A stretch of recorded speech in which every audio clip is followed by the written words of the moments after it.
ये CAA का 350 अरब रुपए का मकरूज निकला। CAA मुलाजमीन की यूनियन ने PIA पर 350 अरब रुपए का मामला उठा लिया। CAA के PIA पर 350 अरब रुपए के वाजिबात फौरी वापस लिए जाएं।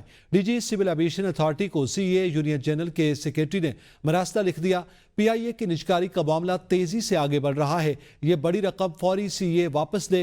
अहम खबर से आपको आगाह कर रहे हैं कि CAA ने मुतालबा किया है कि सिविल एविएशन की जानिब से जो है ये अहकाम जारी किए जाएं। PIA 350 अरब रुपए का मकरूज है CAA का, और CAA मुलाजमीन की यूनियन ने PIA से 350 अरब रुपए की वापसी का मुतालबा कर दिया है और वाजिबात फौरी तौर पर वापस किए जाने के हवाले से भी कहा गया है। इस हवाले से मजीद आपको आगाह करेंगे बिलाल अली। जी बिलाल अली, बताइएगा।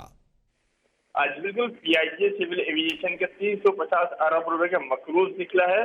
सिविल एविएशन मुलाजिम की यूनियन PIA पर 350 अरब रुपए का मामला उठा लिया है। सिविल एविएशन की PIA पर 350 अरब रुपए की वाजिबात फौरी वापस लिए जाए, मरासला जारी कर दिया गया है। PIA की निजकारी का मामला तेजी से आगे बढ़ रहा है। ये रकम फौरी सिविल एविएशन को वापस किए जाए। डीजी सिविल एविएशन अथॉरिटी के सिविल एविएशन यूनियन के जनरल सेक्रेटरी ने मरासला लिख दिया है। सिविल एविएशन मुलाजिम को आगे किया जाएगा। 350 अरब रुपए PIA को माफ कर दिए गए, ये वापस लेकर सिविल एविएशन के अकाउंट से जमा कराए जाएंगे। सिविल एविएशन मुलाजिम की यूनियन डीजी सिविल एविए पर वदात मांग ली है। सिविल एविएशन मुलाजिम 350 अरब रुपए के फंड से मुतालिक आगाही के हक रखते हैं।